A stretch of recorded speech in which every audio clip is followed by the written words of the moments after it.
Sim, todas essas adaptações e versões são perfeitas, quer dizer, não quase todas. Marcaram nossas vidas e eu quero me aprofundar em todas, porém como toda boa história, a gente tem que começar do começo.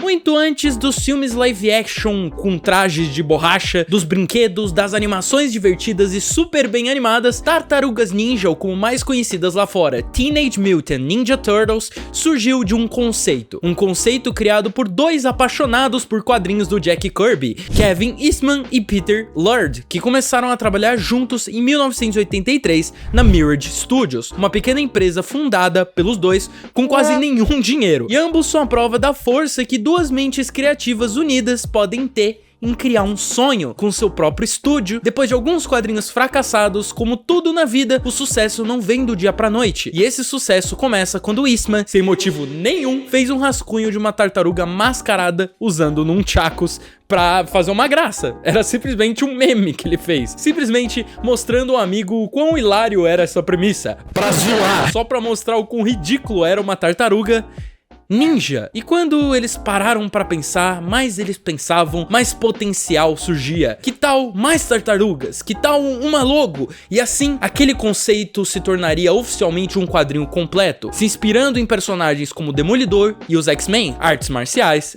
e mutantes. Até mesmo a origem das tartarugas vinha diretamente do Demolidor. Pensa aí, nos quadrinhos um acidente de trânsito envolvendo um homem cego faz compostos químicos caírem no pote de tartarugas de uma criança. As tartarugas caem no esgoto e se tornam mutantes, além de serem treinadas por um rato mutante igual eles. Assim como o Demolidor foi treinado por um homem cego como ele, Splinter, Stick, tudo parecido. No geral, era uma paródia, mas uma paródia cheia de violência, sangue e muito sombria. É sério, é difícil pensar que Tartarugas Ninja era algo sombrio, mas era, e que por si só era algo chamativo. Um conceito tão bobo, sendo tão violento. Como eles eram de uma empresa pequena, eles não conseguiram pagar pra lançar o quadrinho em cores, então ele saiu em preto e branco, o que fazia ele parecer ainda mais sombrio e maduro, o que é irônico se comparando com o aspecto colorido e divertido das versões seguintes. O humor, a doideira, as lutas e violência fizeram a parada ser um sucesso, tanto sucesso que outras editoras tentaram, sem sucesso, copiar a ideia, mas não dava. As Tartarugas Ninja eram diferentes de tudo que era feito na época, tudo já visto nos quadrinhos, diferente da Marvel, da DC, era só diferente. Não eram só tartarugas, eram ratos mutantes, vigilantes, alienígenas, samurais, mais mutantes, ninjas, humor, violência e tartarugas com nome de artistas renascentistas. Mas se vocês quiserem um vídeo separado sobre os quadrinhos, eu faço. A questão aqui são as animações. Todo esse sucesso originou o interesse de não só vender brinquedos das tartarugas, mas para ajudar na venda de brinquedos pela Playmate Toys, uma animação como era feito direto na época com Transformers, He-Man e G.I. Joe. A Playmates trabalhou com um estúdio que tá aparecendo aí na tela, que eu não vou falar o nome nem ferrando porque eu não sei falar esse tipo de nome, pra produzir junto até da Toei Animation a primeira série animada das tartarugas, que estreou em 1987, chamada Teenage Mutant Ninja Turtles, e durou quase uma década. E tudo que é usado até hoje sobre as tartarugas foi introduzido aqui, como as máscaras codificadas por cores, já que antes todas usavam máscaras vermelhas nos quadrinhos, os bordões, Cowabunga, mano, surgiu aqui, Turtle Power, surgiu aqui também, o amor por pizza e a personalidade distinta de cada uma que não existia antes. Elas eram muito parecidas nos quadrinhos e aqui elas eram muito diferentes. Pra tornar a série mais family friendly, ela tinha um tom muito mais leve que os quadrinhos, sem palavrões igual os quadrinhos, não tinha tanta violência e vilões menos ameaçadores, sem sangue nem nada. E estava entre nós Tartarugas Ninja de 1987.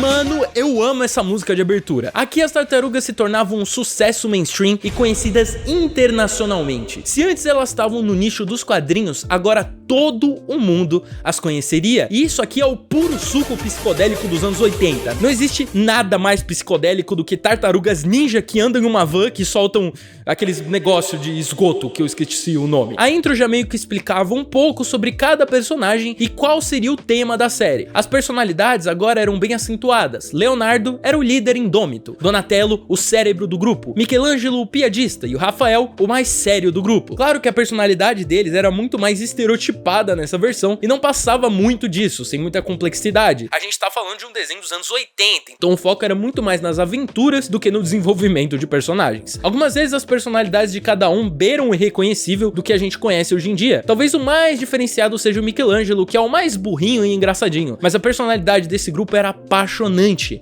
mesmo nessa versão. Eu já tô de saco cheio com esse disfarce de detetive. Desculpa, gente, mas as roupas de poodle ainda estão no tintureiro. Parem de reclamar, pessoal. Estamos tentando ajudar a Ip, e é aqui que nós vamos encontrá-la. A origem já é explicada no primeiro episódio para a personagem April O'Neil, uma jornalista lá Lois Lane que acaba nos esgotos após fugir de uma série de criminosos. Tudo começa com algumas diferenças dos quadrinhos. Para tornar mais tranquilo para a família, aqui o Splinter nem sempre foi um rato, mas era anteriormente um ser humano, um mestre ninja chamado Hamato Yoshi. Yoshi fazia parte do clã do pé, mas seu estudante Oroku Saki, que pretendia tomar seu lugar, armou uma arapuca para que parecesse que Yoshi queria matar o seu sensei. E essa arapuca aí é meio hilária, porque ele prende o Yoshi na parede com uma adaga, impede ele de se ajoelhar pro sensei dele. O povo acha isso um insulto absurdo, e quando ele tira a adaga das costas, geral acha que ele ia querer matar o sensei. Então ele é exilado do clã ninja e do Japão, sem mais nem menos. Hamato então se mudou para a cidade de Nova York, onde viveu nos esgotos por algum motivo inexplicável, e lá ele fez amizade com ratos. Fala aí, que delicinha ganhar uma leptospirose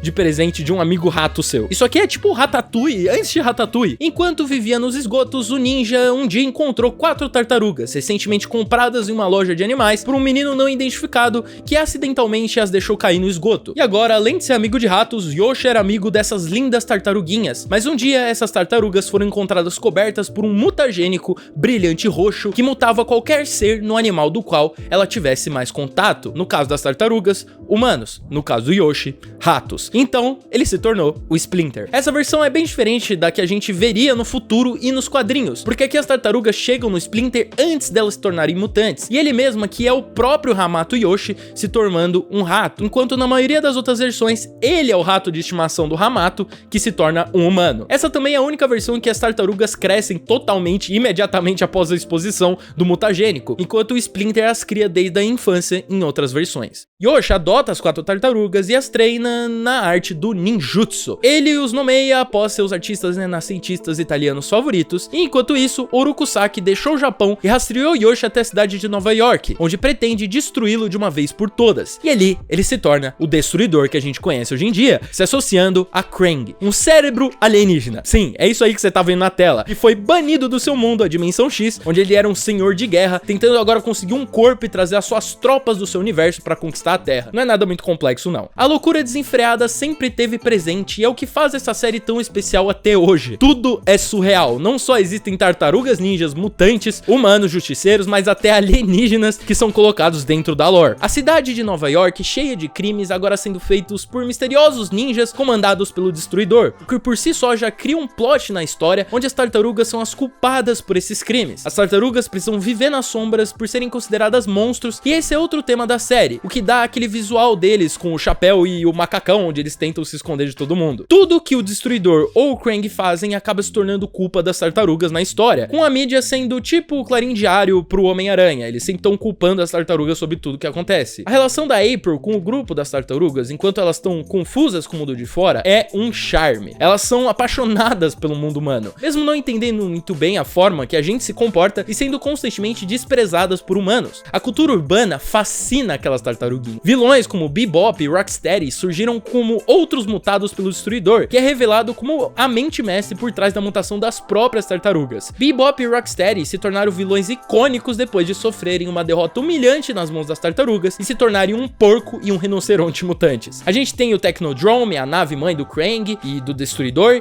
e sim, tudo isso a gente veria em outras versões até no live action de 2016. Essa nave mãe aí apareceria em todas as temporadas dessa série aqui, tipo assim, ela aparece toda hora. Enquanto as primeiras temporadas cuidavam mais do núcleo urbano e ninja com o Destruidor, aos poucos a série se entregava mais à loucura alienígena. Depois de quase 10 anos passando na TV, a animação tornou-se mais sombria depois desses 10 anos por pedidos do estúdio para se aproximar mais do estilo do filme lançado nos anos 90. A cor do céu em cada episódio mudou daquele azul tradicional para um céu vermelho escuro, contínuo e ameaçador, meio no estilo de Gotham da série animada, e até a música tema foi alterada. Tudo ficou mais sombrio e voltado à ação, ao contrário do objetivo inicial da série, que era ser algo mais infantil. É visível a diferença no traço, na qualidade, na história mais dark, tem um novo vilão, que é o Lord Drag, um senhor de guerra alienígena do mal, que aparece substituindo o Destruidor e o Krang após eles terem sido banidos da Terra para a Dimensão X. O que sempre definiu as Tartarugas, independente da adaptação, era a relação do grupo com Nova York em si. É como o Homem-Aranha, não existem as Tartarugas sem Nova York, é um elemento da existência delas tão importante quanto elas serem tartarugas e ninjas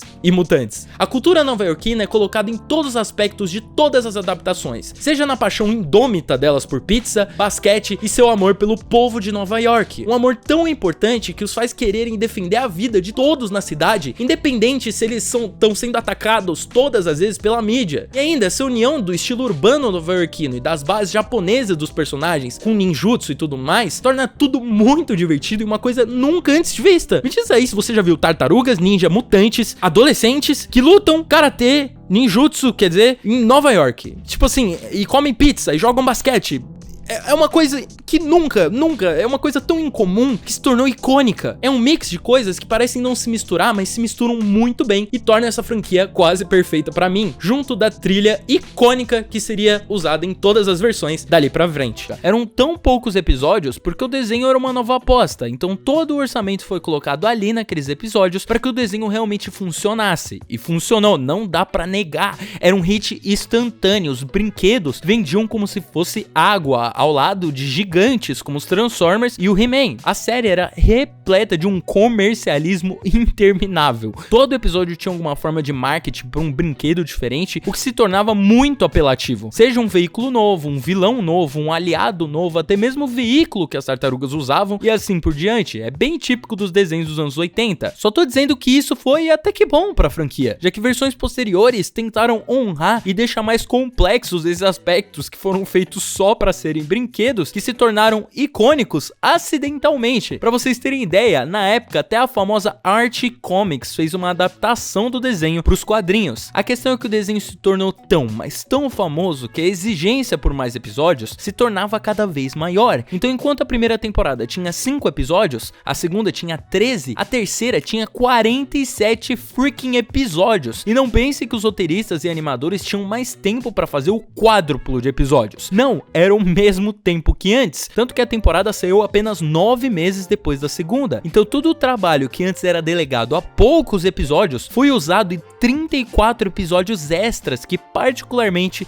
são bem medíocres e representam o momento que essa série perdeu seu caminho, pelo menos até a mudança de tom da 8ª temporada, que deixou as tartarugas mais sombrias e ameaçadoras e o céu vermelho, como eu falei várias vezes. E no geral eu acho que todas as tartarugas têm personalidades parecidas, já que a gente não vê muito a personalidade própria delas. E no geral, o plot sempre seria o mesmo em todos os episódios, em todas as temporadas. Nada fiel ao material original e até mesmo os criadores dos quadrinhos não gostam muito dessa versão comparada com as outras. Exatamente porque ela tinha as limitações da maior parte dos desenhos dos anos 80, nunca podendo se tornar complexo demais para se manter um produto familiar. Até o Rei Rato, que em versões seguintes receberia muito mais complexidade, aqui era literalmente só um cara estranho com ratos e umas bandanas. O Casey Jones aparece em 5 episódios, o Baxter Stockman também é super simples, aquele Homem-Mosca lá, tipo assim, é quase nada. A gente tem pouquíssimos personagens e sempre a mesma história do Destruidor tentando matar as tartarugas e o Krang tentando destruir a Terra. Enfim, é como se essa série fosse um teste para toda a complexidade do que se tornaria a franquia eventualmente. A série, como eu disse, recebeu em 1990 um filme live action. O filme trazia toda a origem das tartarugas, Splinter, a April, o Clã do Pé, o Destruidor e seguia mais o tom sombrio dos quadrinhos. Até por isso a série teve o tom alterado quando o filme saiu. Na real, o filme é uma adaptação direta do primeiro arco dos quadrinhos, se tornando o segundo filme independente mais lucrativo da história na época, e foi feito só em 3 meses de forma independente, já que nenhum estúdio queria fazer, acreditando que iria flopar, e se tornou uma das melhores adaptações cinematográficas de um quadrinho, não ironicamente, realmente é muito bom. Apesar de meio assustador hoje em dia, os figurinos eram ótimos, não só das tartarugas, que eram realmente críveis pra época e parecidas com as do desenho, muito expressivas, mas os próprios personagens humanos, seguindo um estilo mais punk. A April aqui é perfeita, a ambientação e fotografia cheia de luzes neon, mostrando uma Nova York obscura, muito parecida com a Gotham do Tim Burton de 1989, nunca à luz do dia, pelos esgotos e becos escuros, como se a gente estivesse no lugar das tartarugas nessa narrativa. A história, apesar do desenho ser bem simples, no filme era muito emocional e até me surpreendeu. As tartarugas têm uma relação muito melhor com o Casey, a April, e tudo aqui é muito brega de um jeito bom. Como eu disse também, a história é dramática, já que agora não era só um desenho, mas um filme de 1h30. Existe um mistério do clã do pé, explorando a relação conflituosa do Rafael e do Leonardo pela liderança, que não era explorado no desenho de 1987, o Splinter tentando ensinar o Rafael a controlar sua raiva, Rafael entrando em um coma e o Leonardo se sentindo culpado por isso, e até o Splinter sendo capturado e admitindo se preocupar com as tartarugas como se fossem seus filhos. Todos os pais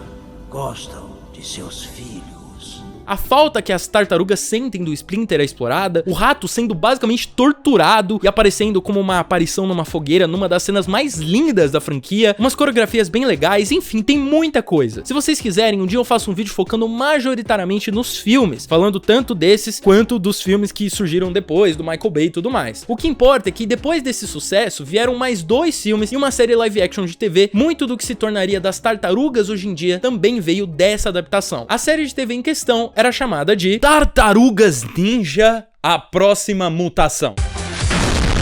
Essa série aqui era, no mínimo, estranha. Claro que por ser uma série de TV e o orçamento ser muito menor do que dos filmes, e por mais bizarro que pareça, a série tinha um orçamento bem alto, na verdade, pra série de TV da época, tanto que ela era produzida pela companhia Saban, que era responsável por boa parte das séries dos Power Rangers que saíam na época. Então, entre a versão de 2003 e a de 1987, a gente tinha esse troço aqui. É tipo um buraco bizarro na linha do tempo. Ela durou 1 ano. Vai, tenta me dizer o porquê que durou 1 ano essa aberração. Por que será esse demônio? E era muito bizarro, pra se dizer o mínimo, de novo. Eu juro, a primeira aparição deles foi na série dos Power Rangers no espaço. Sim, pois é. Aliás, se vocês quiserem vídeo Power Rangers, se inscreve aí no canal agora, senão não vai ter vídeo. Curte e escreve aí nos comentários. Já tá tendo vídeo Power Rangers, eu só quero inscritos e likes e comentários, então faz a boa aí. E me segue no Instagram. Por mais que a série seguisse os filmes, que eram mais maduros e, uau, eu amo escuridão, aqui eles conseguiram fazer a série ser mais infantil do que a série de 1987. Tipo, é bizarro, porque como eu disse, é contraditório, já que a série só existiu pra tentar trazer o público mais velho dos filmes, ao invés do infantil dos desenhos. Mas calma, nada disso ainda é o mais bizarro dessa série, porque nessa série, o mais estranho mesmo é a presença de uma tartaruga fêmea no grupo. E esse não é um papo nerdola incel do tipo, ai, eu odeio mulheres. É só que a inclusão da personagem tem uma lore muito estranha. E tipo, o Peter, que eu já sou íntimo dele, criador das Tartarugas Ninja, odeia essa personagem. É o tipo de coisa que ele odeia, ao ponto deles não poderem nem sequer falar dela perto dele. E quando vão fazer outra adaptação, ele sempre manda uma cartinha com regras, dizendo que é estritamente proibido citar a personagem. Eu não sei por que tanto ódio. Eu até entendo, porque a personagem era basicamente um deus ex-máquina que resolvia todas as situações e não tinha personalidade alguma. Além de que todas as outras tartarugas queriam copular com ela a cada 10 minutos e era muito estranho. E a série em si é tão ruim, mas tão ruim, que dói, e é considerada até hoje uma das maiores controvérsias no fandom de Tartarugas Ninja, que tem, na sua maioria, produções muito boas, e essa aqui é a única que eu considero realmente ruim, junto com o filme do Michael Bay. E ela foi cancelada rapidinho, então esquece isso aqui e vamos pra coisa boa de verdade, pras Tartarugas Ninja de 2003. Ai, Tartarugas Mutante Ninja. Sério, eu não cresci com essa série, mas eu acho ela completamente subestimada pelo público brasileiro. É o primeiro reboot das Tartarugas Ninja de fato a acontecer, durando 6 anos com 7 temporadas. Algo a se notar é que as séries das Tartarugas Ninja particularmente sempre duraram longos períodos de tempo. A de 1987 teve 10 temporadas, a de 2003 teve 7 e a de 2012 7 também. A única que infelizmente sofreu com a mudança de geração foi o Rise of the Teenage Mutant Ninja Turtles, que é a mais atual que saiu, que durou apenas 2 temporadas. Essa série em particular foi produzida pela 4Kids Kids e pela Mirage Studios, um estúdio da Mirage Comics que deu a vida às tartarugas pela primeira vez lá atrás, e a gente deve a Lloyd Goldfine a existência dessa série. Ele era showrunner do desenho e o laço que ligava a sala de roteiristas a Peter Laird. Eu não sei falar o nome desse cara, não sei, eu desisto, eu vou ficar chamando de Peter, tá? Só pra vocês saberem. Criador das Tartarugas Ninja, que supervisionava o roteiro de cada episódio dessa série. Chega a ser até assustador o quanto ele tava por cima da criação, e é bem legal ver que o criador tava realmente cuidando dessa versão, já que a ideia era adaptar dessa vez os quadrinhos originais de forma fiel e estrita, mantendo alguns, mas poucos aspectos icônicos das tartarugas que vieram no desenho de 1987. Por exemplo, a série começa exatamente onde os quadrinhos começam, especificamente a segunda edição, com a criação dos Mousers, que são robôs caçadores de ratos, pelo cientista Baxter Stockman, um dos principais antagonistas que trabalha ao lado do Destruidor. April O'Neil, inclusive, nessa versão não é uma jornalista, e sim assistente do Stockman. Assim como os quadrinhos da Mirage Comics, ela na verdade é uma cientista, conhecendo as tartarugas após descobrir a verdade sobre o seu chefe, que trabalha com o clã do pé e que também quase assassina a garota assim que seus planos são revelados. Eu tinha um crush absurdo nessa aí. Ela era inteligente, dedicada e servia quase como uma oráculo do Batman pro grupo. Nessa versão aqui, o Splinter é na verdade o rato de Hamato Yoshi, e não o próprio Hamato Yoshi, como nas versões anteriores, seguindo mais a versão dos quadrinhos. Ele viu o seu mestre Hamato Yoshi ser torturado e morto na frente dos seus olhos. Tudo que existia na vida do Splinter foi destruído pelo Destruidor, criando um grande senso de vingança dentro dele, o que é um dos grandes dilemas do Splinter nessa versão, já que ele é, na real, sempre uma pessoa calma e dedicada, mas quando envolve o Destruidor, ele tem realmente essa vontade de vingança muito forte dentro dele e incontrolável. E como nos quadrinhos seria revelado posteriormente que a morte de Hamato Yoshi, o mestre do Splinter, teria vindo do melhor amigo de infância de Yoshi, que mata o amor da sua vida, Tang Shen, a mulher que inclusive adotou o Splinter junto do Yoshi. Ele a mata por conta de ciúmes, porque ele também estava apaixonado por ela. E a história é realmente muito pesada, pesado bastante para mostrar a morte da personagem em tela. Não!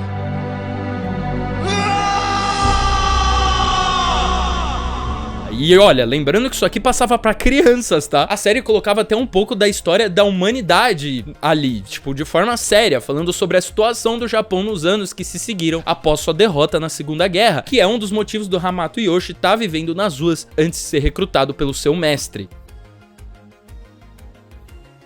A maior diferença dos quadrinhos aqui é ele mesmo, que não é nada fiel, mas tudo bem. Inicialmente o vilão é mostrado como um ser humano, como sempre o vimos, mas é revelado posteriormente como um criminoso de guerra espacial da raça dos Utrons. Sim, pois é, o destruidor dessa série é um alien, um ET. Um alien que, se vocês perceberem, tem muitas semelhanças com o Krang, já que a raça dos Utrons são uma nova versão da espécie do Krang, já que eles não existiam nos quadrinhos originais. Seu nome original é Shrel. Ele viveu anos no seu reinado de terror genocida, até ser capturado por uma nave de guerreiros da sua espécie que tentavam o impedir, já que os Utrons, na verdade, são considerados uma espécie pacífica no universo. Essa nave cai na Terra após ser sabotada, especificamente caindo no Japão feudal. Todos então ficam presos no planeta, e já que a tecnologia aqui não era avançada o bastante para eles voltarem para sua casa, os aliens criam corpos robôs com o restante da tecnologia da nave e decidem viver no nosso planeta até quando for necessário, enquanto Shrel assume a identidade de Oroku Saki e aprende a arte samurai, tomando o posto do Destruidor após ouvir histórias de um guerreiro temido em tempos antigos, que é o primeiro Destruidor, que inclusive tem a origem do Destruidor que a gente conhece na série atual que tá passando agora, que ele fez um pacto com o Oni e tudo mais. Agora, com sua nova identidade, Oroku Saki cria o clã do pé, determinado a matar aqueles que sobraram da sua espécie no planeta e continuar seus planos de conquista. Essa versão do Destruidor tinha tudo pra dar errado. Pô, eles mudaram totalmente a lore do personagem, mas o desenho é tão bem escrito, reservando episódios completos pra gente ver o passado dos personagens e a lore do universo, que é indiscutível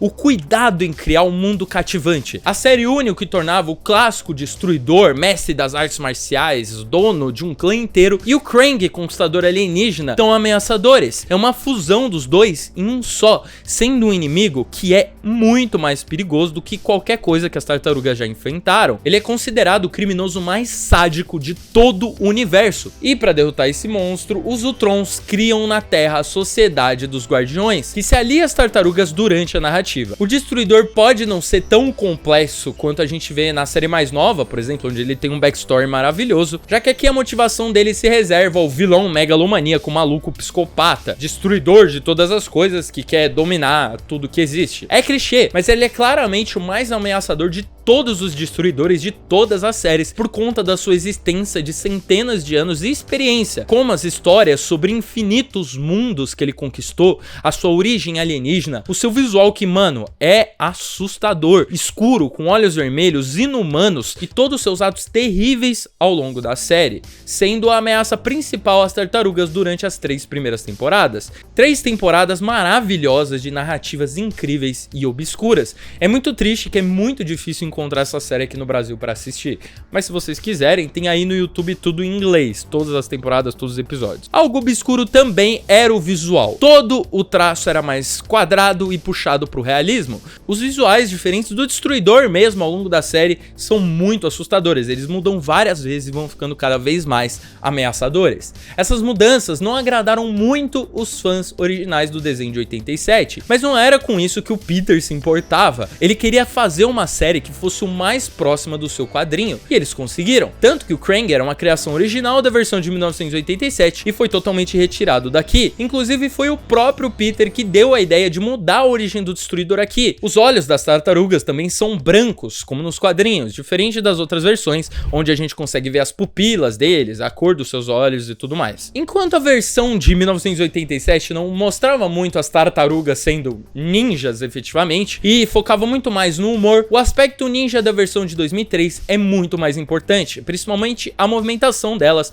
pelas sombras e os momentos que elas precisam agir em stealth, elas precisam agir na escuridão para pegar seus inimigos. Todas elas aqui tinham uma personalidade muito mais acentuada do que as mostradas em 1987. O Rafael é tipo muito agressivo, ao ponto de parecer maluco, ele quer toda hora bater em algum dos irmãos e tá sempre irritado, o que é particularmente bem engraçado, para ser sincero, principalmente essa fixação dele em violência e bater em coisas, ou pessoas. Mas o foco mesmo é o Leonardo, que acaba ofuscando bastante as outras tartarugas. Ele é essencialmente o protagonista dessa série. Leo é o mais poderoso do grupo de longe, e na primeira temporada ele acredita que o que faz um bom guerreiro são as katanas dele, e que seu nível de habilidade é alto bastante para que ninguém mais tenha que o ensinar nada, nem mesmo o Splinter, que tenta explicar ao garoto que um guerreiro precisa ter habilidade própria e não depender das suas armas. Leonardo é um aficionado por katanas, conhece as histórias não só das que ele usa,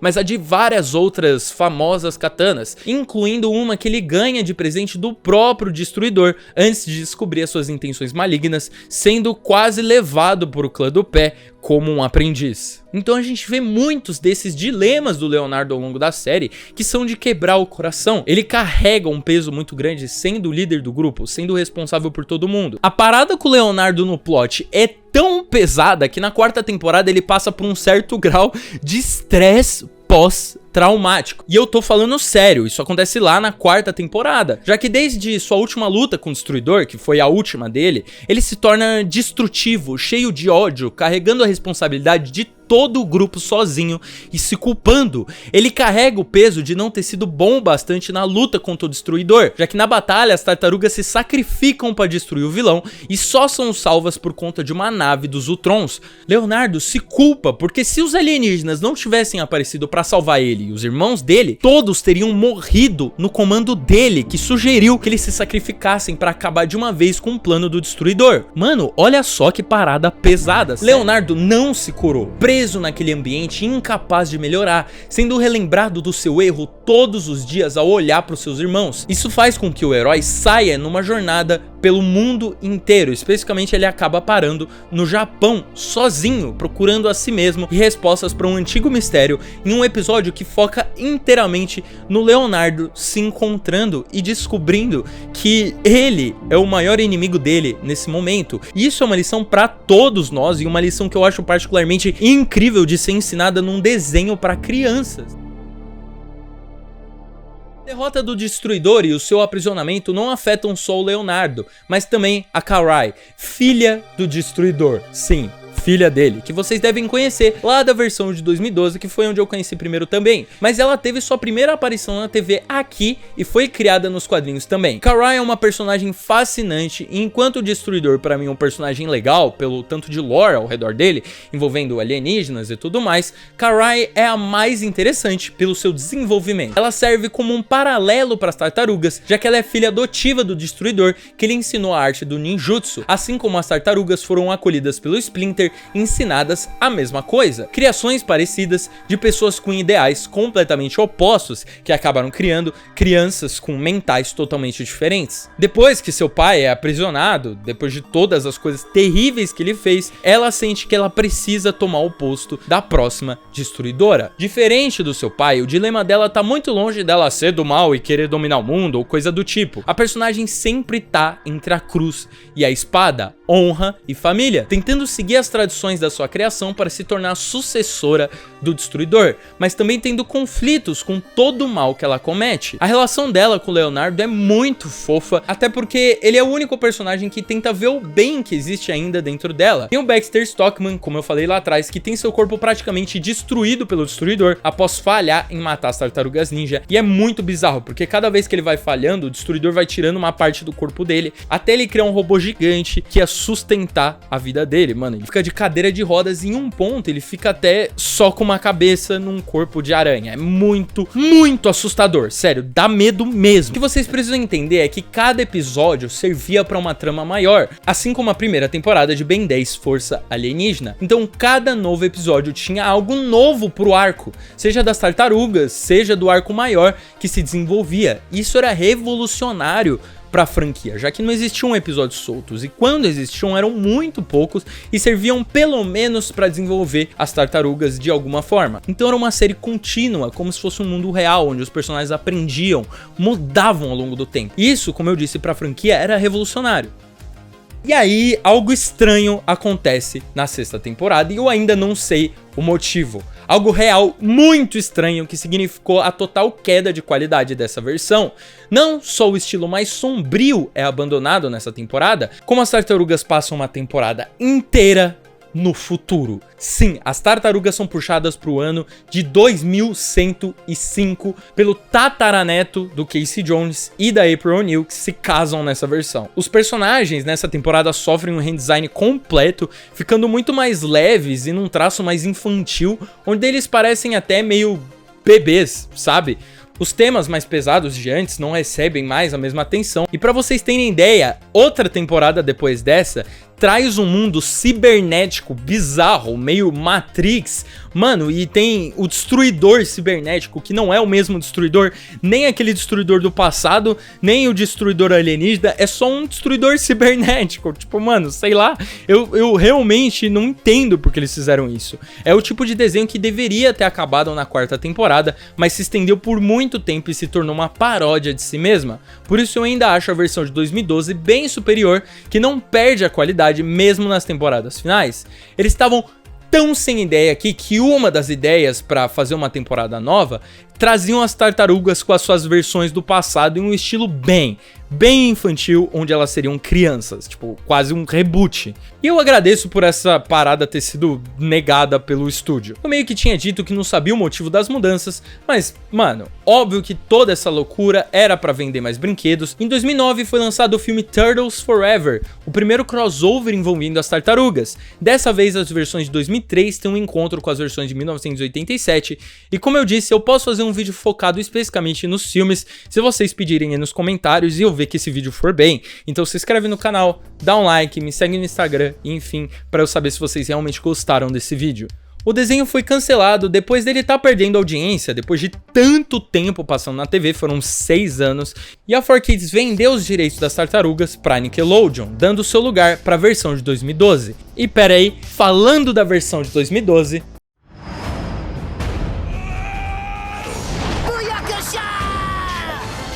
The fate of humanity is in the hands of these 4 turtles. Tartarugas Ninja de 2012. Ai, mano, você sempre tá trocando de roupa, cortando o cabelo no meio de um único vídeo. Sim, um reboot em 3D das Tartarugas sempre esteve nos planos da Mirage desde 2001, antes mesmo da versão quadrinesca de 2003. E era esse troço aí, que era pra ser a versão 3D. Mas como a tecnologia da época não era das melhores, eles precisaram esperar. Depois que a Viacom comprou os direitos da franquia em outubro de 2009, um comunicado à imprensa foi divulgado revelando que a Nickelodeon estaria desenvolvendo uma nova série de televisão animada em CGI programada para ir ao ar em 2012 através dessa imagem. Os detalhes eram escassos, só tínhamos algumas informações que eram divulgadas como visuais super lindos e estilizados. A gente precisava de algo novo, então a série seria um mix dos quadrinhos da versão dos anos 80, trazendo elementos mais dark da de 2003 e um visual CGI. Então a gente teve um trailer que mudou tudo, que mudou o mundo de todas as crianças da época, incluindo o meu. Turtles.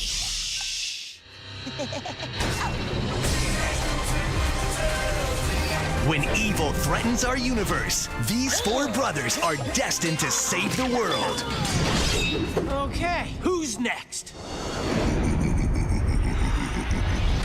Tá, eu tinha 9 anos quando isso aqui saiu, e eu odiava Nickelodeon por algum motivo que eu não sei explicar. Mas isso aqui era a única coisa que eu assistia da Nickelodeon na época. Inicialmente o público antigo odiou, como sempre, devotos por causa da sua nostalgia. Tanto os fãs de 87 quanto os de 2003 odiaram os novos visuais, acharam infantil demais. Mas essa série mostraria que eles estavam totalmente errado. Me diz aí se você não se emociona com essa abertura, nem que for um pouquinho. Lançada em 29 de setembro de 2012, a série é totalmente renderizada em 3D, e por mais que isso seja um problema em algumas outras séries de CGI, isso a torna muito única e perfeita, por esse estilo de animação permite mais expressividade, com iconografias semelhantes a animes, cheios de efeitos de mangá e humor visual japonês, assim como os Jovens Titãs fazem. Eu vou fazer valer a pena. Eu não vou arrancar sua cabeça e nem esmagá-la. Enquanto a versão de 2003 servia para rebootar a franquia toda, recriando os quadrinhos, essa aqui é um reboot direto da versão de 87. Ela une basicamente coisas das duas séries, modernizando tudo para uma nova geração que surgia na época. Basicamente, a gente, euzinho aqui, vocêzinho aí, nós éramos os telespectadores, tendo mais de 4 milhões de pessoas assistindo no seu primeiro episódio em 2 de outubro de 2012. Eles até pegam arcos completos dos quadrinhos, assim como o desenho de 2003, para criar plots contínuos muito bons. Tartarugas Ninja de 2012 consegue ser divertido e ao mesmo tempo muito dramático, eu digo muito mesmo. Começando pelo visual, como o CGI é uma forma mais simples de animar, as batalhas são bem dinâmicas e rápidas, além de envolverem muito humor no meio delas. O CGI é muito polido, o sombreamento aparece de forma natural e não tipo aquelas séries CGI horríveis, tipo o primeiro Max Steel, que não era nada natural. É realmente de qualidade. E eu só queria pontuar rapidinho aqui que eu amo o humor dessa série. Tipo assim, em humor é a melhor série das Tartarugas Ninja. Tipo nessa cena em que eu tava assistindo com a minha avó esses dias e eu simplesmente quebrei. Eu quebrei. Ah, que chato. Eu não acredito que vamos ficar aqui a semana toda. Galera, vocês querem ver o que eu fiz? Olha o tamanho do meu tédio. Sim, Donnie, eu quero.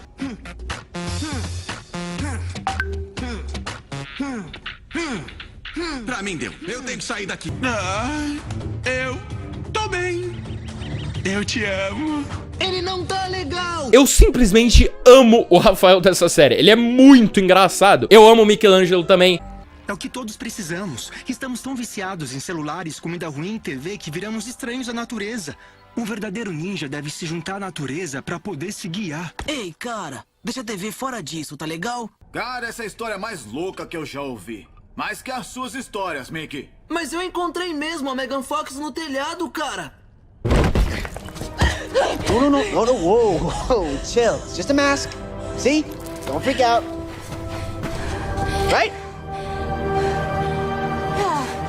Cada tartaruga tinha um aspecto visual que diferenciava uma da outra além da bandana. O Michelangelo, por exemplo, tem sardas. O Donatello tem aquele espaço entre os dentes na frente super fofinhos, tipo a Melanie Martini. O Rafael tem uma parte quebrada do seu casco na frente em forma de raio. Todos têm olhos diferentes, com cores diferentes e tem outras diferenças também que eu não vou citar aqui. Essa versão honra o Teenage no nome original da franquia. Afinal, essa é a primeira encarnação das tartarugas que de fato retrata elas como adolescentes. Porque convenhamos, nas outras elas definitivamente não eram adolescentes. Aqui elas têm 15 anos e são crianças ainda. E não é raro a gente ter momentos que eu adoro em qualquer tipo de mídia, como eu até comentei lá no vídeo de Dragon Ball. Aqueles momentos de calmaria, onde os personagens só estão se divertindo e fazendo coisas juntos, dando mais espaço pra gente conhecer eles mais do que os dilemas heróicos e inalcançáveis. Mas coisas simples, coisas que nós podemos nos identificar, coisas que nós fazemos. Por exemplo, eles vendo TV, jogando videogame, brigando, entre outras coisas, porque eles só são adolescentes.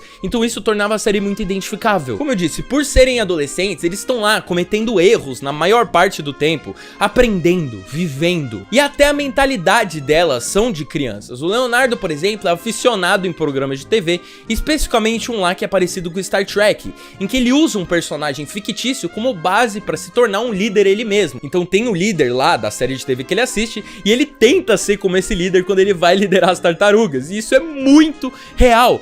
Pô, quando eu era criança eu fazia de tudo pra ser igual ao Homem-Aranha ou ao Ben 10 e replicar a personalidade deles. Chega a ser assustador o quão realista a demonstração da atitude adolescente deles é mostrada aqui, principalmente quando eles exploram o mundo exterior.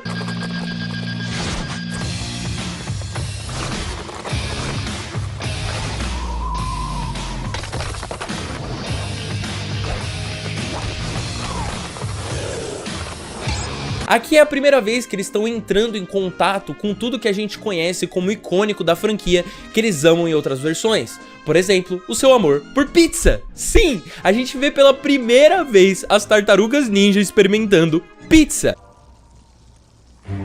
Eu acho que é comida. Mas eu nunca vi nenhuma comida assim. Se apaixonando pela cultura humana e por Nova York, pela primeira vez, como nunca antes visto, já que nas outras adaptações a gente sempre via eles com as suas personalidades já definidas, e aqui a gente acompanha a origem das tartarugas e elas se formando. Além disso, a maioria dos personagens de fato são mais jovens. O próprio Splinter, além de ter um visual diferente, mais escuro, é uma versão mais jovem dele, que tem uma origem que é uma combinação muito mais pesada de todas que a gente já viu na franquia. No primeiro episódio, o fato das tartarugas quererem salvar a vida da April ativa memórias antigas do Splinter sobre a pessoa amada que ele perdeu, e isso faz ele permitir que seus filhos saiam na cidade para salvar a garota.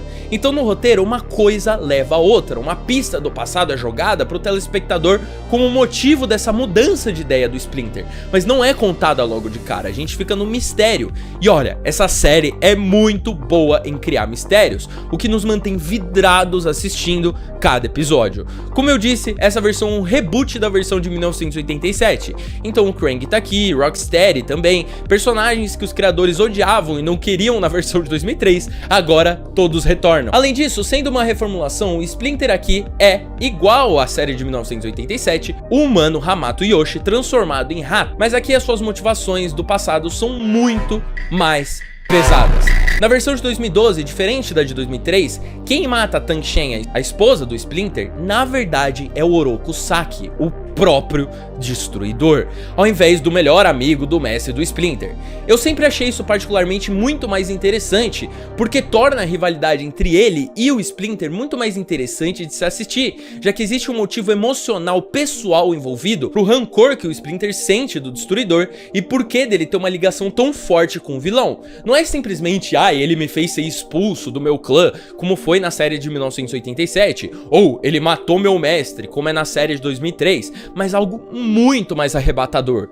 Ele matou o amor da minha vida. Eu adoro real quando a série apela pros flashbacks e o desenho fica em 2D, é muito legal, e ela assume um estilo meio de pergaminho japonês, que é uma coisa que acontece também na série de 2018.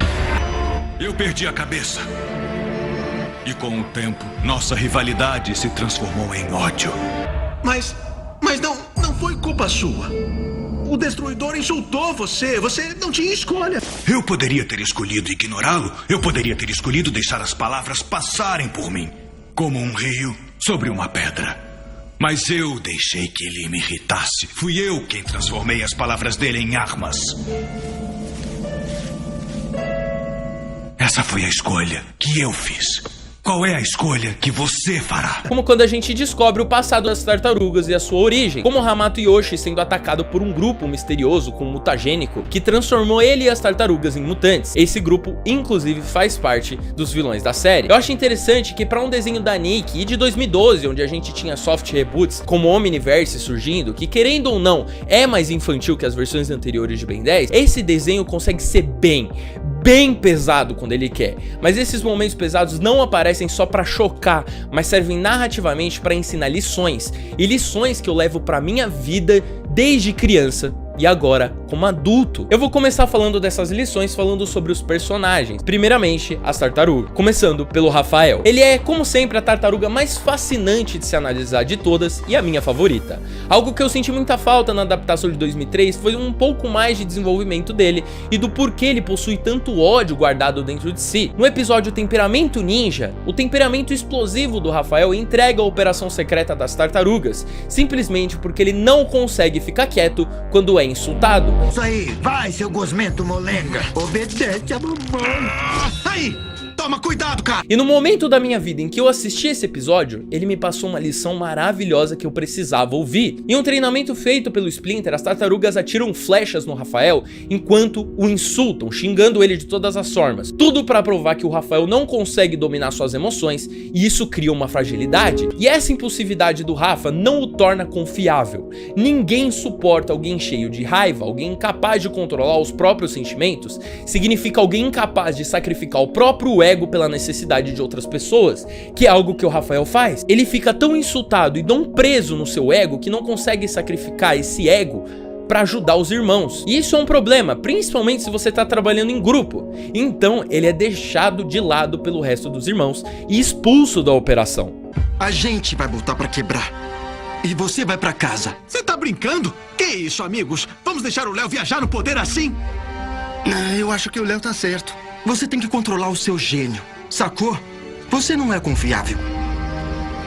Foi mal, Rafa.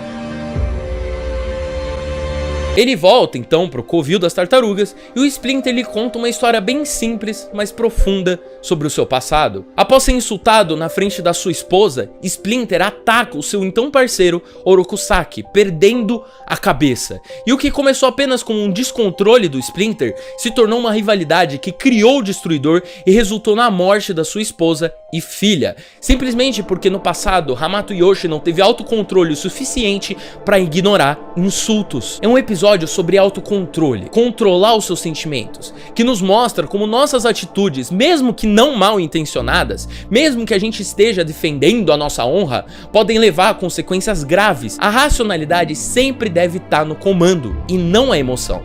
A gente faz escolhas e isso me faz lembrar do canal do meu grande amigo Hamlet ARL, que tem me ajudado a esclarecer e repensar certas filosofias de vida, como o estoicismo. Nessa corrente filosófica, a mente é uma ferramenta tão perigosa quanto é valiosa. Segundo Marco Aurélio, que é um dos maiores autores sobre o estoicismo, é você que tem o poder sobre sua mente, não os eventos exteriores. Perceba isso e você vai encontrar força. Quando você cria uma fortaleza na sua mente, você se torna invencível e nenhum insulto vai te derrubar. Culpar outras pessoas pelo seu descontrole não justifica suas atitudes destrutivas. Os eventos exteriores, como alguém te insultando, só te afetam porque você permite que eles te afetem. Mas se você conseguir controlar sua própria mente, um insulto que antes te atingia como um projétil vai te atingir como uma leve e insignificante pena. Como o rio sobre a pedra. Leonardo é, claro, o mais responsável do grupo, o líder clichêzão carregando toda a responsabilidade do grupo. Sensei, acha mesmo que eu tô pronto pra isso? Leonardo, fiz de você um líder por uma razão. E qual é a razão? Isso você descobrirá sozinho. Tem tanta coisa em jogo aqui. E se algo der errado? O fracasso é uma possibilidade que todo líder deve encarar, Leonardo. Como eu disse antes, ele quer ser um líder por ser apaixonado em desenhos de ficção científica, querendo ser igual aos heróis que ele vê na televisão. E eu acho isso uma edição maravilhosa que torna o personagem ainda mais profundo. Ele tem grandes conflitos com Rafael, que quer ser reconhecido como líder e quer ser amado pelas outras tartarugas, assim como o Leonardo é, o que é um conflito bem interessante e mostra que a família tem os seus conflitos e nem sempre ela vai estar unida. Ou o fato de que o Leonardo permite que sua mente o domine diversas vezes. Ele é inseguro se realmente consegue ser um bom líder. Leonardo se deixa ser controlado pelos seus sentimentos várias vezes, ao invés de controlá-los, como eu disse antes. Se lembrem sempre, se a sua mente for uma fortaleza, nada pode te deter. Donatello é viciado em tecnologia, como sempre, mas essa versão aqui é uma das primeiras que realmente explora mais esse personagem. Na verdade, cada personagem é desenvolvido em episódios próprios, o que torna cada tartaruga diferente da outra. Não como a versão de 2003, onde só o Leonardo meio que era o foco. Donnie é aquele adolescente meio outcast, meio fora da casinha, Peter Parker, que não se interessa pelas mesmas coisas que os irmãos e acaba ficando de lado por isso, porque seu amor de verdade não é videogames ou televisão, mas é ciência, é tecnologia. Por ele ser uma versão mais jovem do personagem que a gente conhece, muitas vezes as invenções dele não funcionam do jeito que deveriam, o que é interessante. Eu adoro ver como nessa série eles serem adolescentes realmente tem um peso e consequências. Além disso, algo presente no Donnie é o fato de que ele sempre se culpa muito pelas situações em que ele pisa na bola, colocando muito peso nas próprias costas, até mesmo quando ele faz a coisa certa. Foi tudo culpa minha, Sensei. Sim, você foi o responsável.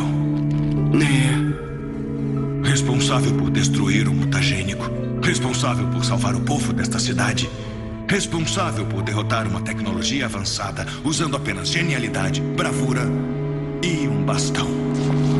Puxa, obrigado, Sensei. Normalmente ele pensa demais em tudo que vai fazer, sendo completamente racional. O oposto do Rafael, que é totalmente emocional. Ele sempre pensa demais, mais do que deveria, ao invés de só viver um momento e simplesmente aproveitar. Como quando ele faz um plano completo pra sair com a April, ao invés de só sair com ela, só viver, ao invés de ficar planejando tudo. Eventualmente ele enfrenta um inimigo capaz de prever os movimentos de qualquer pessoa através dos seus pensamentos. Isso faz com que o Donatello seja obrigado a não pensar para lutar, algo que para ele antes era impossível. Eu consigo fazer isso, só preciso lutar sem pensar. Não pense em nada, apenas faça. Vilões em qualquer narrativa servem para que os nossos heróis evoluam. Eles servem para aparecer, mostrar um desafio e que mude a vida dos nossos personagens ao ponto de que eles mudem até uma parte da sua personalidade. E o aparecimento desse vilão, por exemplo, faz o Donatello mudar para sempre. Agora ele não é completamente racional e não fica toda hora planejando tudo, mas acredita nos seus instintos de vez em quando. Michelangelo aqui é muito imprevisível e isso torna ele uma arma muito boa contra qualquer inimigo. Ele é o alívio cômico e é aquele que mantém todos do grupo unidos, já que ele é o mais novo e todos querem proteger ele. Ele é tão gentil e tão fofo que, mano, chega a emocionar nos episódios. Em um episódio, o Rafael tenta dar um soco nele, porque ele tá cheio de raiva, mas ao invés de ficar irritado ou sei lá, o Michelangelo abraça o irmão.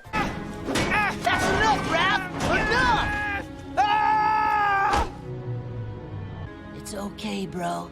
He's gonna be just fine. Putz, mano, essa cena é linda de verdade, velho. Nossa, eu fiquei emocionado, real. Michelangelo é tão gentil que até se torna amigo do Leatherhead, que é um vilão complexo por si só. Há momentos em que eu perco o controle. Quando eu acordo, eu fico horrorizado com o que fiz. Um monstro como eu merece ficar preso. Ou talvez você se ache um monstro porque todos o tratam dessa forma. O vilão é alguém rejeitado, torturado pelos Krang na dimensão X, transformado em um monstro. Alguém que sofreu dores horríveis e foi definido por isso, não acreditando merecer amor de ninguém. Depois de tanta rejeição, ele se auto-sabota, vivendo uma eterna síndrome do impostor. Isso é só o topo do iceberg da complexidade dos temas dessa série, mano. É um desenho da Nickelodeon, pelo amor de Deus. Como pode a parada envolver até uma síndrome que é real no meio da narrativa? É simplesmente sensacional e muito bem pensado. E o amor que Michelangelo demonstra ao mutante Leatherhead faz com que ele se sinta acolhido e se torne um aliado, enquanto todos os outros estão tentando basicamente matar o vilão porque acham que ele é um monstro. Eu só queria citar rapidinho o Pulverizador, que tá aqui na série. E é só isso, é só o Pulverizador. Ele é esse cara estranho Muito estranho. Casey Jones aqui também é mais jovem e tem um crush na April O'Neil, o que faz ele ter conflitos diretos com Donatello. Eu sempre achei o Casey Jones um personagem meio whatever na franquia das Tartarugas, menos na série de 2003. Lá ele é ótimo, mas é só lá mesmo, não consigo gostar muito dele. Falando dos vilões agora, no desenho existem esses homens de preto aí bizarros espalhados por Nova York que causaram as mutações das tartarugas com o mutagênico. Inicialmente a gente não sabe quem eles são, mas eventualmente a gente descobre que eles são os Krangs, aliens, assim como na série 2003. Mas aqui eles decidiram trazer de volta toda a ideia da dimensão X. É revelado que os Krang vieram pra Terra com um mutagênico para torná-la seu novo lar, com o objetivo de fugirem dos seus maiores inimigos, os Triceratons, e continuar sua guerra eterna. Toda essa guerra acontece porque os Krang simplesmente destruíram toda a civilização dos seus inimigos, sem dó nem piedade. Nessa versão, os Triceratons são vilões também e são residentes da dimensão X.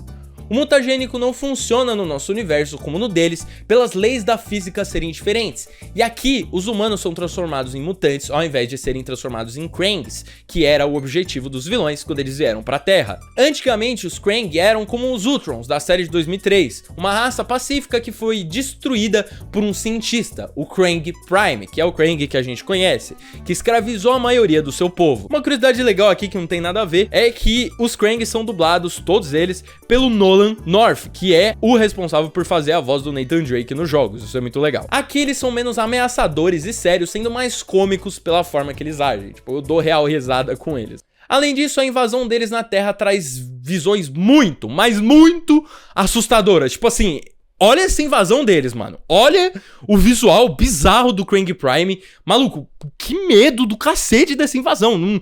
Não tem filme de terror que seja tão aterrorizante quanto os Krang. É sério, eu fico real com medo até hoje. Pode não parecer relacionado com aliens, mas estranhamente é. A April O'Neil aqui é apresentada como uma versão mais jovem. Então já não é novidade que todos os personagens são mais novos nessa adaptação, mas é bom eu ficar citando aqui só pra lembrar. Antes de eu falar dela, a gente pode comentar aqui o quão bizarro é essa obsessão de fazer as tartarugas sempre se apaixonarem pela April em toda versão. Sei lá, mano, é meio estranho. No caso dessa série é o Donatello que fica chonadinho nela, tipo, profundamente, e é uma coisa que a série explora. Enfim, o grande dilema dela gira em torno de seu pai, que foi sequestrado pelos Krang no começo da série. E é revelado também que os Krang não precisam do pai dela, na verdade, e sim dela, porque ela é metade alienígena. Como resultado da mãe dela, que supostamente morreu, ter sofrido experimentos pelos Krang, April nasceu meio humana e meio mutante Krang com uma série de habilidades mentais, e é por isso que os Krang estão atrás dela para tornar o mutagênico perfeito para o nosso universo, já que a April em si é uma combinação perfeita dos dois mundos. Mano, olha o quão complexo é isso, meu velho. Só me prova o quanto essa série é focada na ficção científica de forma maravilhosa e realmente complexa, parceiro. Outra coisa sobre a April é que ela é colocada no meio de toda essa loucura contra a vontade dela e não quer realmente viver essa vida de aventuras. No fundo, a garota só quer uma vida normal, onde nem ela, nem seu pai sejam sequestrados por seres interdimensionais semanalmente, algo que deixou um trauma enorme na garota depois da primeira temporada. Pô, vai dizer que não deve ser assustador ser sequestrado por esses bichos aí. Eventualmente ela é treinada pelo Splinter na arte do ninjutsu e começa a ajudar nas batalhas junto das tartarugas. Algo que eu gosto de notar é que ao fim da temporada 2 o Leonardo fica em coma e todo machucado, tipo assim, quase morto. O mestre Splinter é dado como morto e morto em tela, e a invasão dos Krang é bem sucedida e eles realmente dominam a Terra no final da segunda temporada. Os heróis perdem, isso é algo muito incomum em séries, porque em qualquer desenho, no último episódio da temporada, que tá tendo um super conflito, o herói de alguma forma consegue resolver tudo e acaba e passa pra próxima temporada e tá tudo bem. Mas aqui não, aqui eles perdem no final da segunda temporada, fazendo com que as tartarugas tenham que se esconder no campo.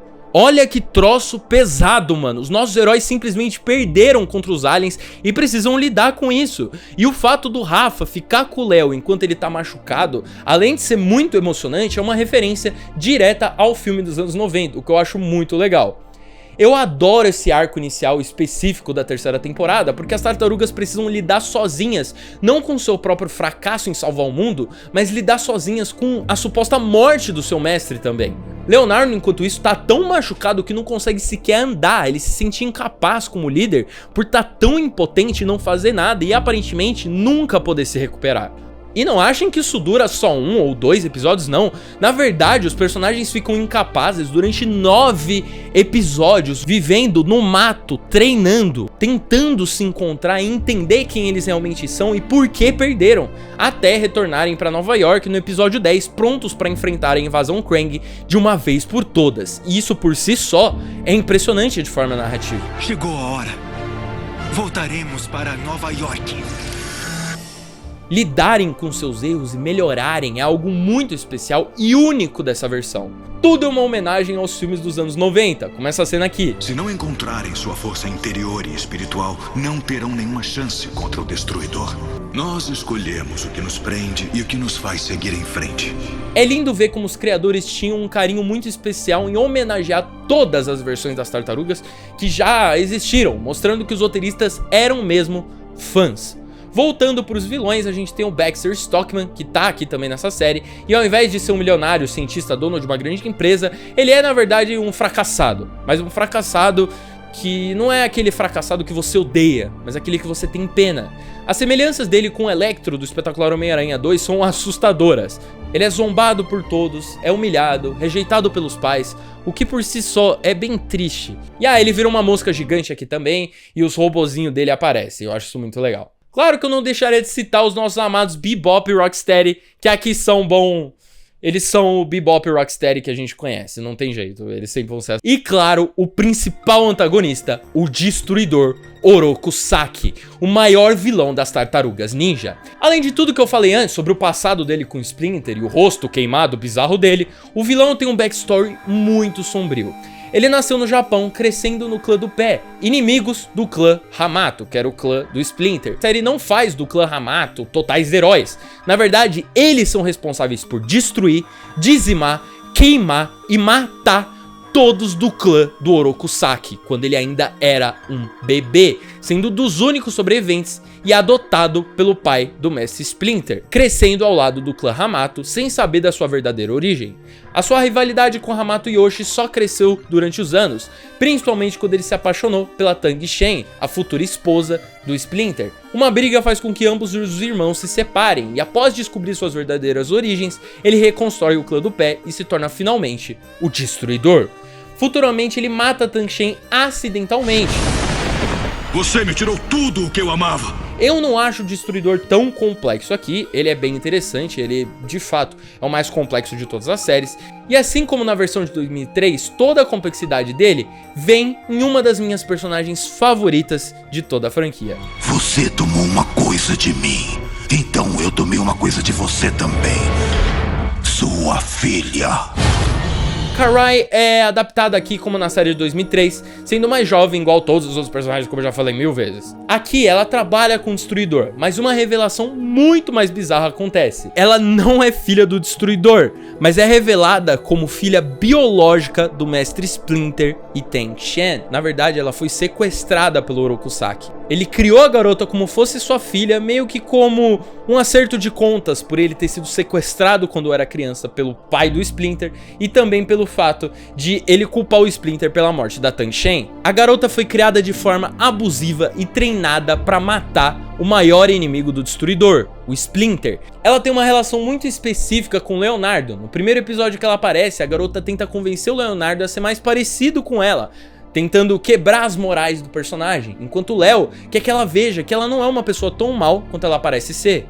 Durante toda a infância, ela foi criada acreditando que o Destruidor era seu pai, enquanto o Splinter era o inimigo. Ela sofreu uma lavagem cerebral, foi manipulada e usada só pra machucar o Splinter, ao invés de ser amada como uma verdadeira filha pela pessoa que a criou. Claro, eu tô sendo um pouco injusto. Durante a série, o Destruidor realmente demonstra amar a filha em alguns momentos, mas o seu ódio e desejo de vingança o consumiram ao ponto de que nem o amor que ele sente por essa garota consegue ficar em primeiro lugar.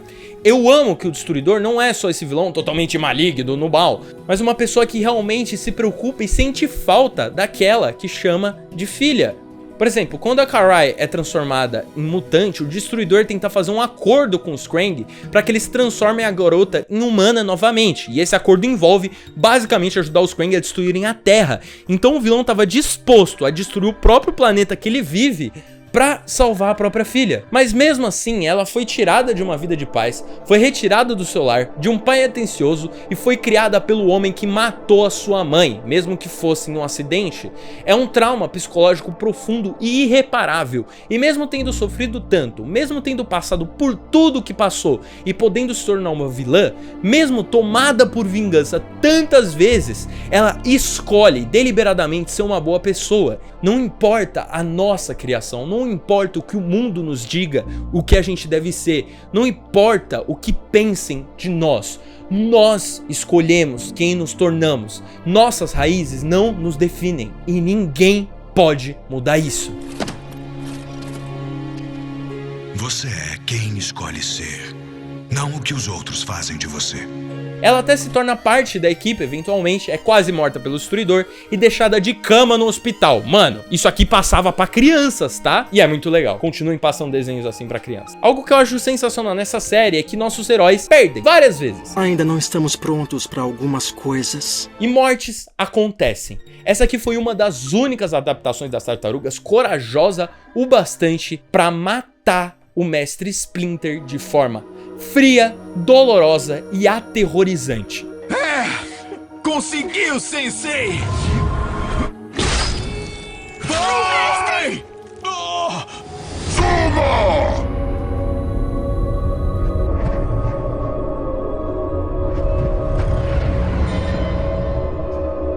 Imagina só você aí, um adolescente com seus irmãos, também adolescentes de 15 anos, vendo o homem que criou vocês morrendo violentamente na sua frente. Não de forma heróica, mas real. E das outras vezes que ele supostamente morreu, ele voltou. Mas dessa vez ele não volta. Dessa vez você fica esperando que ele volte, mas ele não volta. Ele morreu de verdade. E finalmente, vocês estão sozinhos. Isso é de uma maturidade tão profunda e até nihilista que chega a assustar de estar numa série infantil. A ideia é de mostrar para crianças que mortes e coisas ruins vão acontecer em desenhos, porque assim também é na vida real. Não tem por que ficar tornando mais leve, porque o universo é caótico e que pessoas ruins de vez em quando vencem. Fazer crianças lidarem com o luto, com a ideia do pós-vida, de que a gente deve aceitar que pessoas que a gente ama eventualmente se vão, independente das nossas vontades, pessoas morrem. A gente precisa seguir em frente. Passando pela morte, emergimos no todo da vida. Tornamo-nos um com toda a natureza, com todo o universo, até com você. Não posso seguir sem você, pai. Você deve, Leonardo. Você é o Sensei e agora, seus irmãos precisam de você. Karai precisa de você. E esse é o arco das tartarugas. Seguir em frente toda vez que elas perdem. Mas não sozinhas, e sim em família. Mas nem tudo é só dor na vida. E aqui na série também não. A série nos prova de que a gente pode honrar a memória de que a gente ama, lutando pela sua memória, mantendo essas pessoas vivas pela sua honra, se unindo cada vez mais e provando para aqueles que nos machucam e tiram tudo que a gente ama, que não importa o quanto eles tentem, não importa o quanto nos machuquem, nós sempre vamos nos levantar e juntos. Eu queria acabar de falar dessa versão nesse tom super épico e dramático, mas é óbvio que eu não podia deixar de falar sobre as loucuras super sci-fi que a série explora na 4ª temporada. Irmão, eu tô chorando, na real. Putz, velho. Nossa, que bagulho. Putz, essa série é muito boa. A 4ª temporada sofre um pouco por não ser tão complexa quanto as outras. Basicamente porque, assim como na série de 2003, a Nick queria deixar a série mais leve e infantil depois da 3ª temporada, começando esse plot espacial. A história realmente se repete, não tem jeito. Mas tem coisas muito boas sim nessa temporada aqui, tipo a Terra sendo destruída no final da 3ª temporada. Ou como quando as tartarugas viajam para outra realidade, e essa realidade é a realidade das tartarugas do desenho de 1987, que é um crossover sensacional e muito divertido, simplesmente porque a gente consegue ver a diferença da série de 1987 e atual. Por exemplo, no universo de 1987, os vilões são mais infantis. Os ataques das tartarugas nunca envolvem socos ou eles usando as armas. Na verdade, são coisas mais bobas, engraçadinhas. Eles fazem piada com o fato de que eles estão em um mundo bidimensional e depois vão para uma realidade tridimensional. É particularmente muito inteligente usar as tartarugas não só para um crossover nostálgico, mas para uma narrativa legal. Nessa temporada, o Lord Drag, aquele vilão lá das últimas temporadas de 1987 que nunca voltou, aparece. Essa temporada aqui deveria supostamente, segundo os criadores, ser a última, mas a Nick pediu uma última quinta temporada e nessa temporada eles decidem experimentar com os conceitos um pouco. Após a morte do seu pai e mestre e a derrota do Destruidor, as tartarugas tentam se ajustar às mudanças da sua vida sem o seu pai. Com a morte do Splinter, o Leonardo recebe a responsabilidade de ser o freaking sensei de todas as outras tartarugas, o que coloca um fardo ainda maior sobre os ombros dele, que já tinham bastante fardo. Karai se torna dona do clã do pé e agora tenta criar um novo legado, não maligno como o legado que o Destruidor criou. A grande questão é que essa temporada é basicamente uma série de histórias desconexas uma das outras, são historinhas isoladas, uma antologia, e é só isso, conta umas histórias do passado, do presente e até do futuro. Temos os episódios 11, 12 e 13 que apresentam um mundo distópico estilo Mad Max, onde uma bomba mutagênica atingiu o mundo e toda a humanidade foi transformada em mutante sem humanos. Todas as tartarugas morreram, menos o Raph e o Donnie. Tem um episódio muito emocionante que mostra a vida das tartarugas quando elas eram crianças e a sua origem. E inclusive nesse episódio eles exploram muito mais dos dilemas do Splinter para aprender como viver sendo um rato. Tipo, mano, imagina ser humano e você é transformado num rato, como que você vai viver? Isso é tratado aqui de forma muito madura, ele tem que alimentar os filhos, ele tá preso no passado, acreditando que aquilo tudo seja uma maldição por todos os erros que ele cometeu, e é muito triste ver o personagem se culpando por isso, mas ele acaba encontrando um novo valor na vida através dos seus filhos, de forma muito linda, que é uma coisa que eu acho sensacional, quando pessoas acabam encontrando valor quando têm filhos. Não é a temporada ideal, já que a maioria dos episódios é super desconexa e meio bobos, mas é divertido de se assistir, até porque os últimos 3 episódios são mais uma vez um crossover com as tartarugas de 1987, dessa vez trazendo o Destruidor e o Krang de volta. E eu tenho que dar o braço a torcer para os animadores, que souberam muito bem fazer com que a dimensão de 1987 parecesse realmente um episódio da série antiga, com um aspect ratio até sendo de 4:3. Mas a gente chegou ao fim da série de 2012. Ufa, ficou bem longo falar dessa série. Com certeza é a melhor e a minha favorita, a mais complexa, maravilhosa de todas, que acabou no ano de 2017, infelizmente. Qualquer mal que surja, estaremos prontos. É isso aí, Mickey. E nós faremos isso juntos. Certo, Sensei?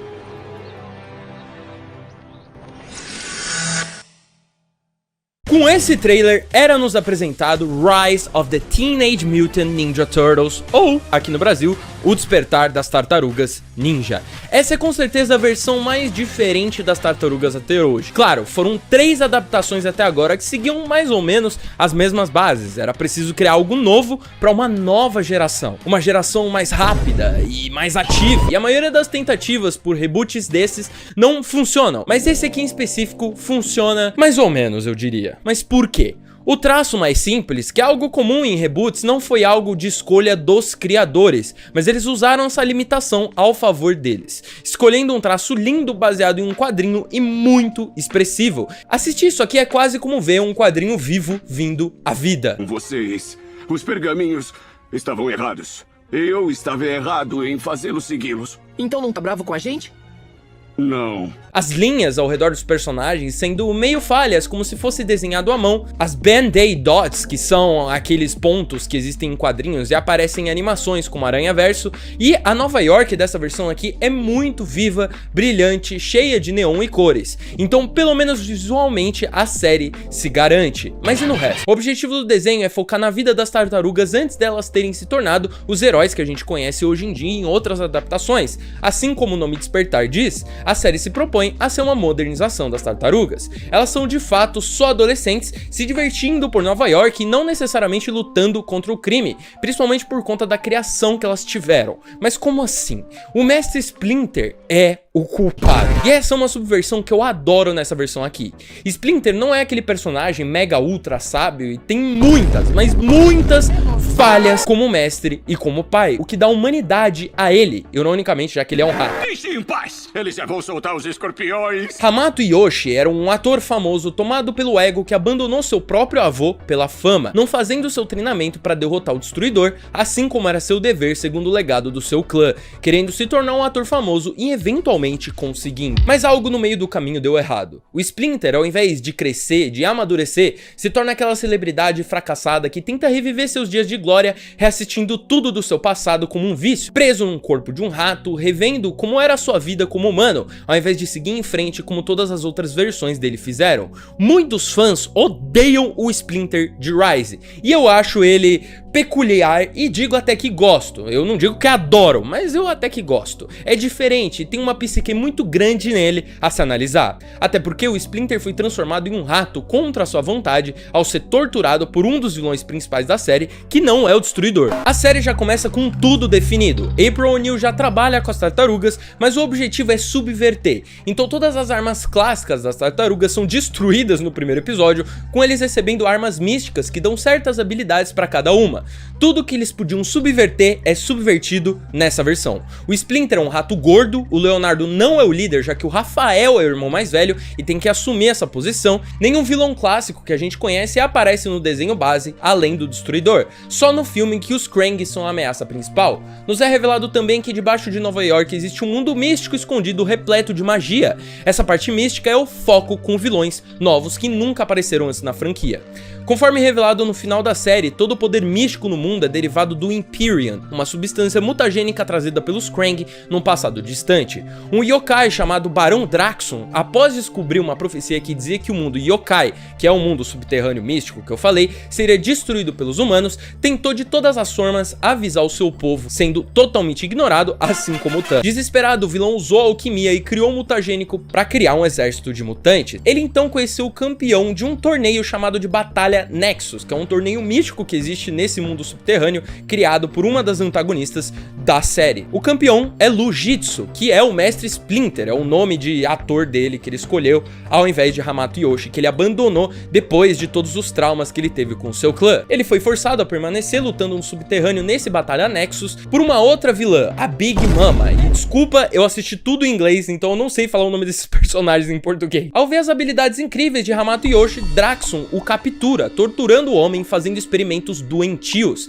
Ele então transforma 4 espécies diferentes de tartaruga, usando o DNA do Lujitsu e o mutagênico, criando as tartarugas ninjas. É uma origem totalmente diferente das tartarugas, dolorosa, que demonstra o sofrimento do Splinter após ter sua vida e liberdade totalmente retirada, o que justifica quem ele acaba se tornando eventualmente. Ele é tomado pela depressão, arrependimento e culpa. Apesar de não ser perfeito, ele ainda é sim um bom pai, e após a primeira temporada, decide parar de se manter estático e finalmente agir treinando as tartarugas. Podemos fazer isso de 2 formas. Você me dá a última peça agora, ou eu torturo seus filhos até que me digam onde ela está.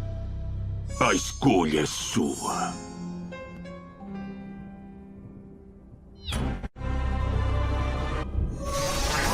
Peraí, Splinter! O que tá fazendo? Eu sinto muito, April.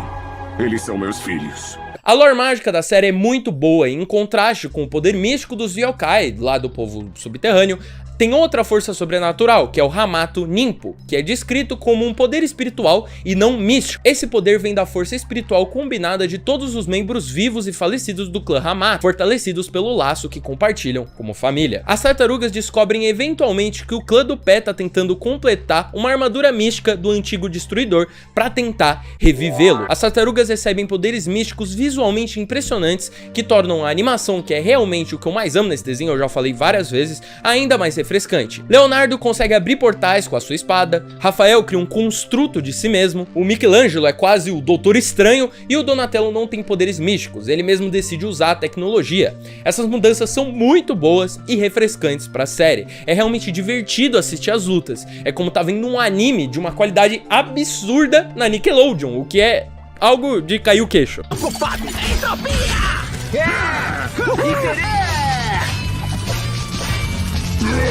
A movimentação é fluida, o traço é lindo, mas não só isso, eles tentam tornar o desenho um quadrinho nas batalhas e no humor. A tela se divide em vários quadros, linhas pretas aparecem ao redor dos personagens quando eles estão focados, e enfim, as batalhas são impressionantes. Casey Jones, nessa versão, na verdade, é Cassandra Jones, é uma versão feminina dele, e ocupa um papel de antagonista tentando reviver o Destruidor. Tudo aqui é diferente e não de uma forma ruim, pelo menos não toda hora.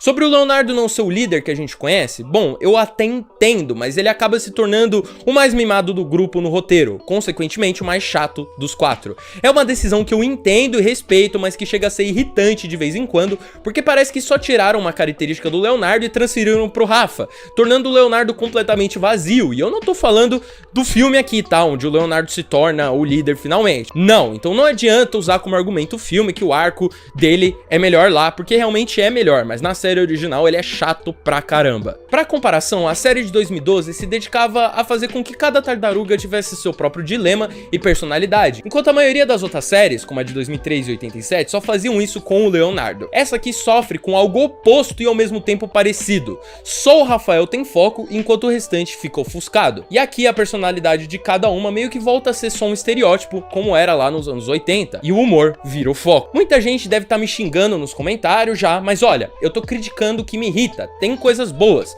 mas sei lá, tem episódios das tartarugas, tipo, enfrentando monstros de papel e coisas bobas, episódios que não se ligam de forma alguma com o plot principal e estão ali só pra você dar umas risadinhas, e às vezes você nem dá risada. Existem personagens estranhos que eu simplesmente não gosto. A questão é que é um desenho focado na diversão, não tem o que fazer, seja em ver a porradaria com traço e animações de cair o queixo, seja o humor, que bom, não é pra todo mundo e talvez não seja nem pra adultos. Desculpa, eu tenho 19 anos e eu acho que esse tipo de série não é mais pra mim, e tá tudo bem, até porque é um desenho infantil e as crianças são o foco. O problema desse reboot pra mim é que ele segue a forma de qualquer outro reboot por aí, seja Jovens Titãs em Ação ou Ben 10 Reboot. São episódios soltos, tem alguns episódios finais muito emocionantes e que realmente desenvolvem os personagens, só que eles só estão nos finais das temporadas, e até chegar nele você precisa aguentar um monte de episódio bobo de 10 minutos, que é a duração de todo o reboot. Todo reboot tem 10 minutos de episódio, é sempre assim, nunca... E esses episódios eu particularmente não gosto, eu acho eles bobos, tem um humor meio broxante.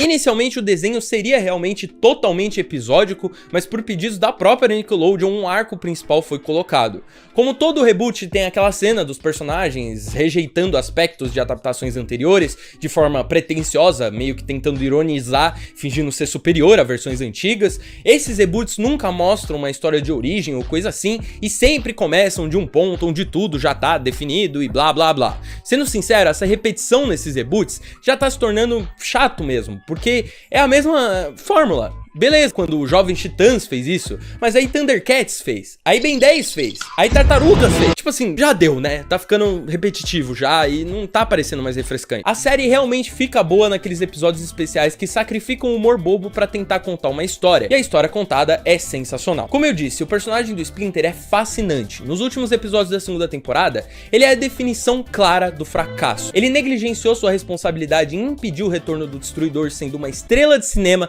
e nem sequer terminou o treinamento das tartarugas. É o tipo de subversão que a gente tem com personagens como Luke Skywalker nos últimos Jedi, e eu gosto disso. A ideia de que esses mestres que a gente idealiza são cheios de falhas e erros do passado, e que alguns deles não evoluíram totalmente com o tempo e nem se tornaram super sábios ou sérios, mas continuam falhos. A série lida com o abandono da mãe do Hamato Yoshi, que abandona o filho para proteger o mundo do retorno do Destruidor, fazendo com que o filho não queira cometer o mesmo erro que os filhos dele, as tartarugas.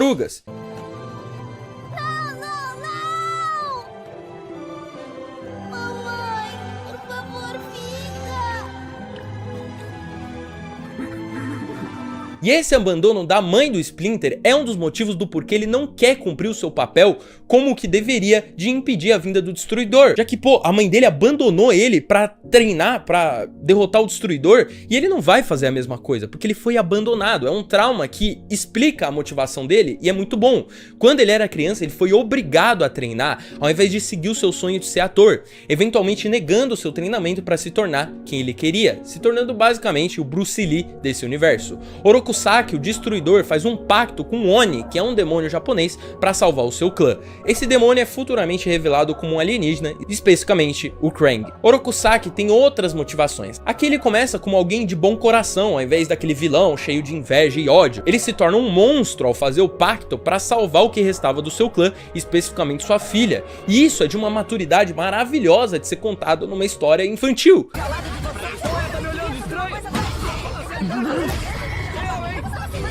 Dá pra vocês pararem! O tempo tá acabando! Todo mundo depende de mim! Porque eu não consigo. Eu cheguei a chorar assistindo e eu não tô brincando, olha essa cena. É ótimo que essa série reconheça o tema familiar das Tartarugas Ninja, como nessa cena aqui, em um dos últimos episódios da segunda temporada, que mostra que o que justamente libera os poderes das tartarugas é sua união familiar e amor. Salvando o nosso Barça!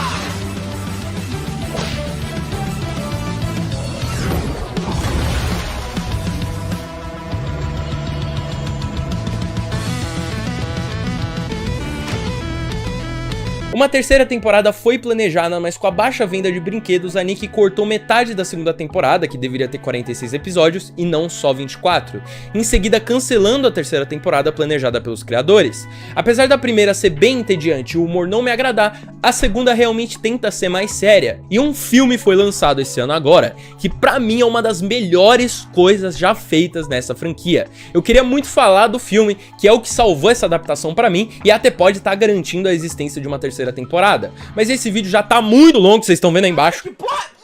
Então se vocês quiserem um vídeo falando sobre a queda e o renascimento dos filmes das Tartarugas Ninja, eu faço. Se inscreve no canal, deixa o seu like, pede nos comentários que eu vou atender na hora. É uma franquia muito densa que precisa de vários vídeos para ser explorada, tanto que eu quero falar dos quadrinhos também, que também vai dar outro vídeo de 30, 40 minutos. Então eu preciso saber se vocês querem e preciso da aprovação de vocês. Tartarugas Ninja deve ser a propriedade intelectual mais bem cuidada já feita, porque tudo é bom. Até o que é considerado ruim para os padrões da franquia é no máximo ok para os padrões gerais. É bizarro o quanto Tartarugas Ninja se tornou valioso para mim e importante através das suas lições sobre família e laços. É lindo ver uma franquia que começou como uma piada se tornar tão complexa ao ponto de me fazer repensar os meus conceitos familiares e as ligações que eu tenho com quem eu amo. É uma série muito densa, com muitas coisas a serem ensinadas, que parece boba de começo, afinal são tartarugas, mas com o tempo se prova muito mais do que isso. E eu agradeço por vocês,